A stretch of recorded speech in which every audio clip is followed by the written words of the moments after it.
Pritchard, Public Information for Placer County Health and Human Services, including our Public Health Division. We appreciate our local, state, and federal partners who have joined us today, including representatives from the California Department of Public Health, the Centers for Disease Control and Prevention, and the Rocklin Fire Department. We're going to begin with comments from Dr. Aimee Sisson, our Placer County Health Officer. Dr. Sisson?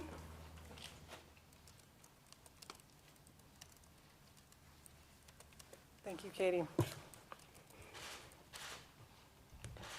Underlying medical conditions. The individual developed symptoms while on a Princess cruise from San Francisco to Mexico.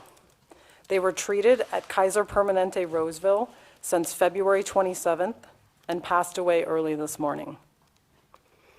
I want to express my sincere condolences to the loved ones of this patient. I also want to thank the healthcare workers at Kaiser Permanente Roseville who have provided outstanding care in this challenging situation. This death represents the first death in the state of California from COVID-19 and marks a tragic milestone for our community. While we expected more COVID-19 cases and eventually deaths, this death in our second case is a sobering reminder that while the vast majority of cases of COVID-19 worldwide have been mild, older persons and persons with underlying medical conditions are at increased risk of serious disease. Placer County Public Health has been conducting intensive contact tracing to identify and contact healthcare workers and community members who were exposed to this individual within the Placer community. Preliminary understanding from the contact investigation is that this patient had minimal community exposure between returning from the cruise and arriving at the hospital by ambulance on February 27th. We are working with partners in Sacramento County and the Centers for Disease Control and Prevention to identify and contact persons who may have been exposed on the cruise ship or during return transit from San Francisco to Placer County. All healthcare and emergency medical services personnel who were exposed to the deceased have been identified and notified. We are following CDC protocols to assess their risk based on what personal protective equipment they were wearing at the time of exposure, and are quarantining personnel as needed and monitoring them for development of symptoms. 10 healthcare workers at Kaiser Permanente Roseville and 5 emergency medical services personnel were exposed and are under quarantine for 14 days. All of these persons are asymptomatic.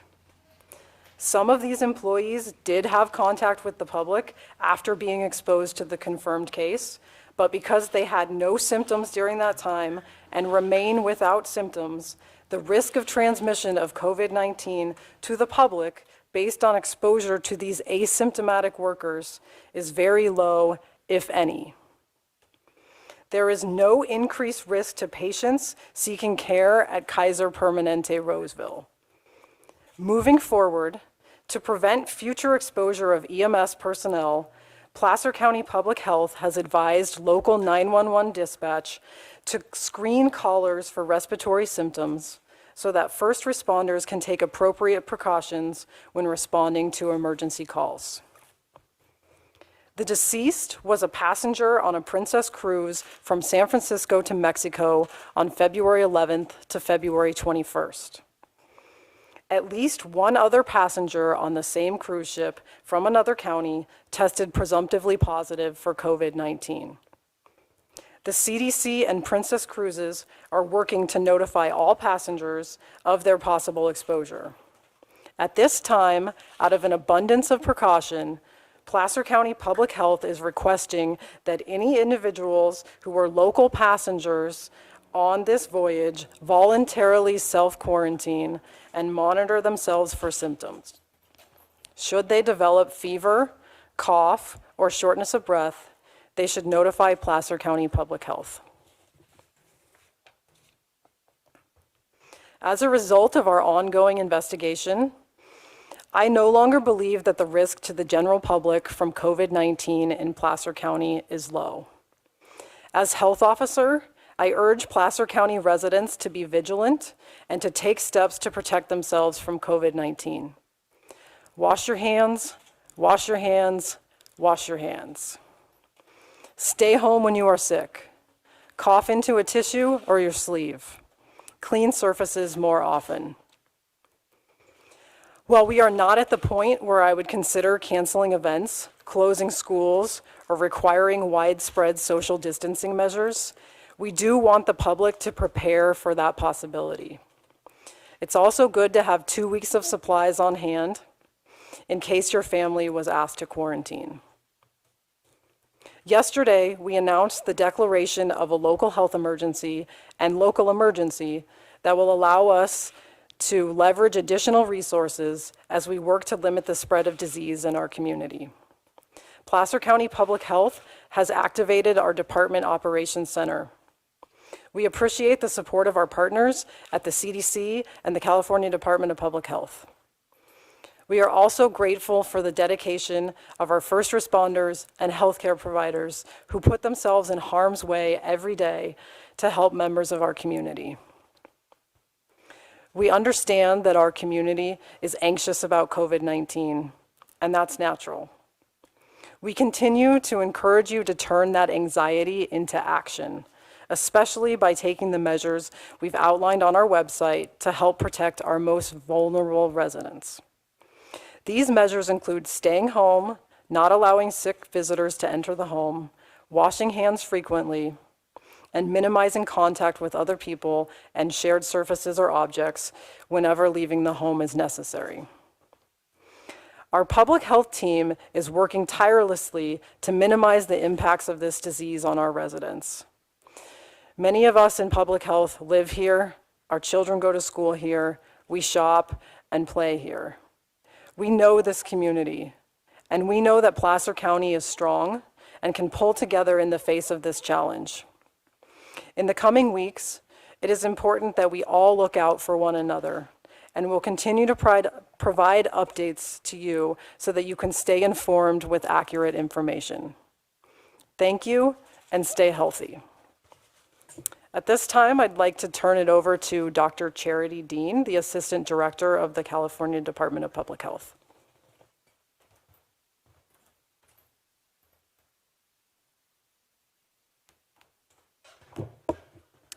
Good afternoon. I'm Dr. Charity Dean. I'm the Assistant Director of the California Department of Public Health. And first, California and the Department of Public Health would like to express our sympathies to this family that's been impacted and to the communities in Placer. We are here in strong support of the Placer County Public Health Department and all the public health workers who are going to work quickly to investigate this circumstance. And we also want to say that as COVID-19 cases have been identified in California, we had hoped that this day wouldn't come where there would be a death in California.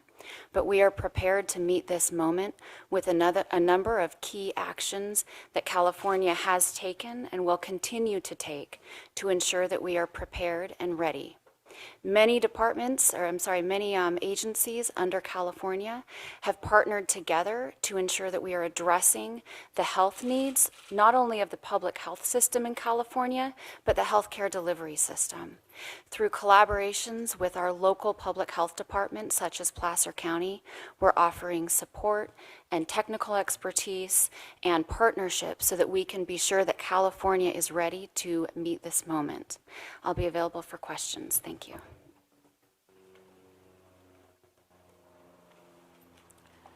So at this time, we are going to open it up for questions. Also available to speak are Dr. Chris Braden, Deputy Director of the CDC's National Center for Emerging and Zoonotic Diseases, and our Rocklin Fire Chief, Bill Hack.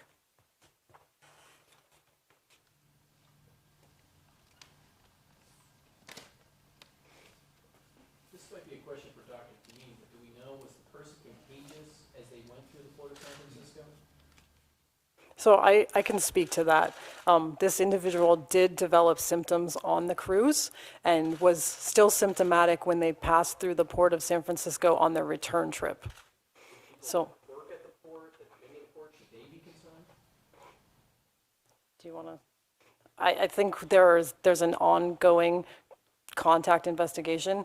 What we've been saying, if you have sort of fleeting contact with an individual with COVID-19, that you would not be at increased risk. But if you were within 6 feet of that person for an extended period of time, so more than a few minutes, that would put you at risk.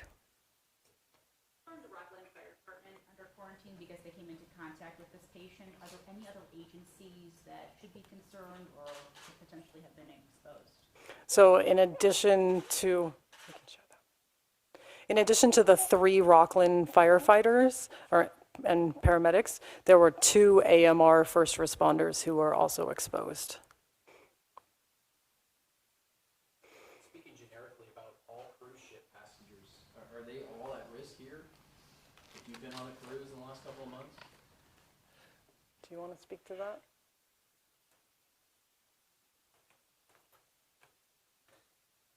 Yes, hello. I'm Chris Braden. I'm the Deputy Director for the National Center for Emerging and Zoonotic Infectious Diseases at CDC. Before I answer the question, I'd also like to express on behalf of CDC the condolences to the family, friends, and community for your loss. So the question was about the potential for exposures on cruise ships, and certainly cruise ships have been in the news.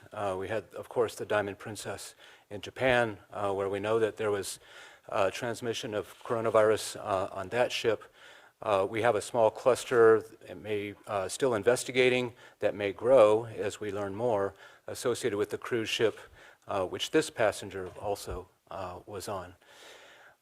We don't know of other cruise ships that have had transmission of coronavirus disease, but obviously this is a situation that we keep a close eye on, and if there is any cases where there are association with a cruise ship and so forth, why we would conduct the appropriate investigation. Should people, should they avoid cruises outright at this point? Yeah, so there are some populations, even in the United States, in some counties where we've seen a number of cases of coronavirus disease. But certainly there are many more where there is no evidence of coronavirus disease. So it's very hard to make generalizable statements. Could you weigh in on Mexico? I know just a few days ago they had no reported cases of coronavirus. Now it seems like their number is going up. Is it a concern for people in this country to go down there? Should they avoid it? Well, let me just say that, the Centers for Disease Control does keep track of what's happening internationally. There are recommendations for travelers as far as risk of exposure in different places. So there are travel advisories that are updated all the time, and I would recommend that people look at the travel advisories on the CDC website for guidance. I know this is not suspected as a case of community spread, but with that sort of popping up on the radar screen right now, what do you tell people about when it's time to avoid contact with, say, elderly relatives or people who are on this list of at-risk patients? If I have the sniffles for the whole next year, do I need to avoid being around the grandparents is basically what I'm asking. Yeah, well, so I think at this time, as health officer of Placer County, I do not think that this case is evidence of community transmission, but I do think that we may be seeing community transmission soon. And I think that it would be appropriate to start taking measures to protect your vulnerable loved ones now. So that would be people over 65 or anyone with underlying medical conditions. Doing those steps of encouraging them to stay home as much as possible, to not allow sick persons into their home, and to wash their hands frequently. You mentioned something about local declaration of emergency here and additional resources. What does that consist of? So we did 2 steps yesterday. I declared a local health emergency, and then the CEO of Placer County declared a local emergency. There's 3 things that brings down. One is the potential for funding from state and federal, primarily federal partners, but also it allows for mutual aid across counties, as well as, what's the third one? I'll leave it at that. It'll come to me in a second. Have you all identified if the other person was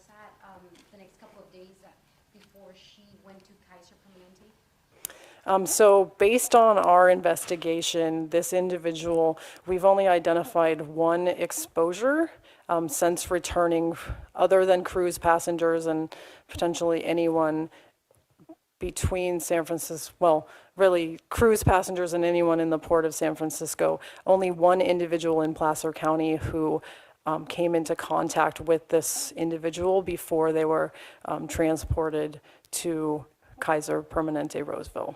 And that person has been contacted. How many other patients have tested positive as part of this cluster associated with this? I'm looking at my state and CDC colleagues. I believe that, this is an evolving situation. I think many tests are pending here in Placer County as well as across the state. So maybe Dr. Dean can speak to that. Thank you for that question about testing. I can share some numbers as of today. In California, there have been 53 individuals who have tested positive. 29 of those individuals were not related to repatriation. Of those, 12 were travel related. 4 were believed to be related to community transmission. 3 are still being investigated. And 10 were believed to be person to person, including some healthcare workers. California has continued to emphasize the importance of testing, as Dr. Sisson discussed. As a local health jurisdiction conducts their contact investigation, the ability to quickly test a person to decide what risk level they have. If they test positive, they need to be in isolation. That's a key component of California's ability to quickly meet this moment. As of right now, there are 13 public health laboratories within California that have the ability to test, and so they have the ability to test thousands of cases. And that's part of our partnership with our local health departments like Placer County, is supporting them and ensuring that they get the quick test results that they'll need. How many are tied to this crew? I don't have information and can't comment on this current contact investigation that's going to be ongoing. So how do we know it's a small cluster? If there's no number on it. I would defer to our federal partners on any information related to the cruise ship investigation.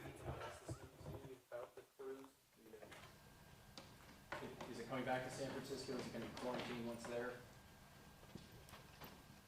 So the question was, how many patients do we know about that have tested positive from this particular cruise voyage? So the ones that we know about, I think in Sonoma County, there was a case that tested positive that they put out a press release yesterday that that case was associated with the cruise, and it is the same cruise. And I would just emphasize that there are a number of other people that have been identified with some types of symptoms that are undergoing testing now. So that information will have to be updated as we know more. But the people on the cruise, the ones that maybe have not been tested yet, should they be quarantined? So the message to the people who were on that cruise that in general, that message went out from the cruise line in collaboration with CDC and other partners to all the individuals who were on that cruise, saying that there was a cluster of illnesses associated with the cruise and that they should enhance cautions as far as their illness is concerned. Make sure that if you have any fever, shortness of breath and cough and so forth, to contact a healthcare provider, let them know the situation before you go to any facility. So that message has already gone out. I think what was provided before is that this voyage did end on the 21st of February, so we're coming actually to the end of the 14-day period. I believe that on Friday they would go through the entire incubation time. Can you talk a little bit more about this patient who passed away, as much as you can say? What part of Placer County do you live in terms of, and exactly how many days before he was diagnosed was he kind of in the community? Yeah, so I can provide you a timeline. I can't, well, I think it's safe to say that given that we had Rocklin fire responders, I think we've already sort of shared that this person was a resident of Rocklin. In terms of, can you repeat your second question? Right, the timeline. So in terms of the timeline for this patient, the patient became symptomatic on February 19th while on board the Grand Princess cruise ship, returned to San Francisco on February 21st, and then called 911 on February 27th, which was the same day the individual was admitted to Kaiser Permanente Roseville. The specimen for testing was collected on March 1st, and the results were provided to me by phone from the Sacramento County Public Health Lab yesterday morning, so that was March 3rd. And then the patient unfortunately passed away early this morning on March 4th. What kind of other health issues this person was dealing with? I can't speak to that because I do not want to violate the patient's confidentiality, but I can say in general that this patient had multiple underlying medical conditions. There's no to a younger patient being tested right now for coronavirus at Kaiser Roseville? I can say that as a result of our ongoing investigation into this case and contacts and other cruise ship passengers, that there are other Placer County residents who are undergoing testing at Placer County hospitals and by our Placer County public health team. Can you give an indication of just how many tests are pending in Placer County and statewide? I cannot speak to statewide. It's an evolving situation in Placer County. I will say that we have at least 6 right now that are pending. So, do you feel like there's sufficient resources to do these widespread contact tracings at this point? And at what point does it kind of become a futile process when there's so much out there that, I don't know. Right. So the question is, are there sufficient resources to conduct these contact investigations? And at what point do we throw up our hands and say, wait, it's here, what are you going to do about it? So I think that we have been calling on our partners at CDPH as well as CDC for assistance with the contact investigation.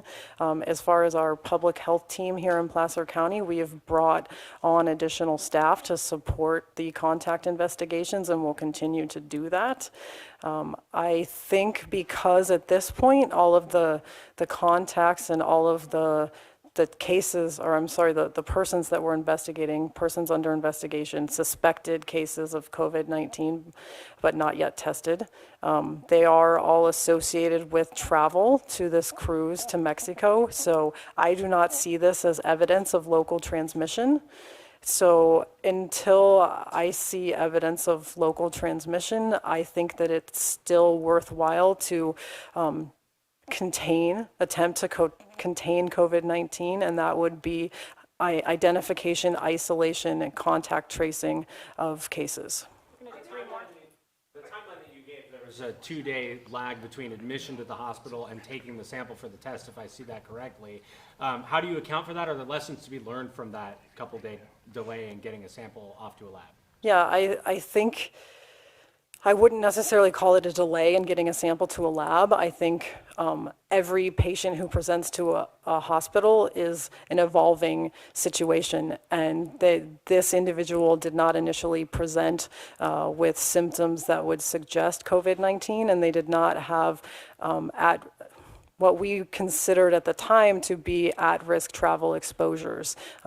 Mexico, cruises to Mexico were not on the list of at-risk places, but this person did eventually meet the expanded criteria that changed last week for persons without travel who had fever and respiratory symptoms to test if there was no other explanation for their condition and they were hospitalized. So I think we had the healthcare professionals at Kaiser Roseville did a great job trying to come up with a diagnosis, did the normal rule out of kind of standard conditions, and when they didn't have a diagnosis, that's when they contacted public health and the testing was ordered.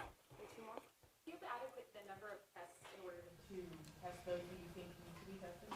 At this time, we do. We're very grateful to our partners in Sacramento County and the Sacramento County Public Health Lab. We've been able to send samples and get quick turnarounds on all the tests that we've requested, and I have not received a no on any testing requests, so they've been a great partner. Does the CDC know? Putting the county on an emergency, local emergency funding is part of that, as you mentioned. Where do those dollars go to help fight this?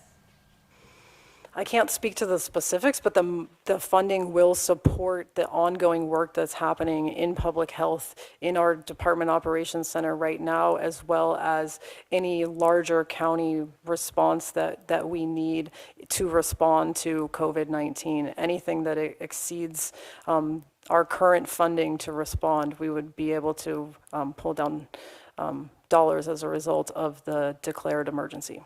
At this time, we're going to stop questions, but I'm going to bring Dr. Braden up momentarily. Yes, thank you. I heard a couple of the questions, and I want to make sure people are clear that where this person actually was infected, that what the exposure is not clear. And it's certainly not clear that something that happened in Mexico was the source of the illness. So I just wanted to clarify that it may have been somebody else on the boat, so forth, that not necessarily an exposure because they were in Mexico. Thank you. Just to clarify, with this cruise ship, because of the Diamond Princess individual, the one that was docked off of Japan, people quarantined for nearly 4 weeks on the ship and at Air Force bases. Are you advising cruise passengers that were on this cruise to not self-quarantine?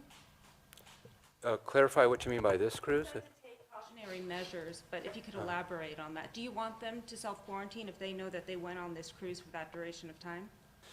Yeah, what we're saying to people is to really be very cognizant of any symptoms that they have and report that to their doctor. It is towards the end of the. We don't know yet what may have been the source of the outbreak or the exposure. That's true. Yes. Can we talk about this? Okay, no, I'm sorry, we're out of time here. We're out of time here, guys. Thank you very much for coming. And it's some of the same people that were on the cruise are still. Yeah, we have to wrap up. Apologies. Thank you all for coming. We really appreciate it.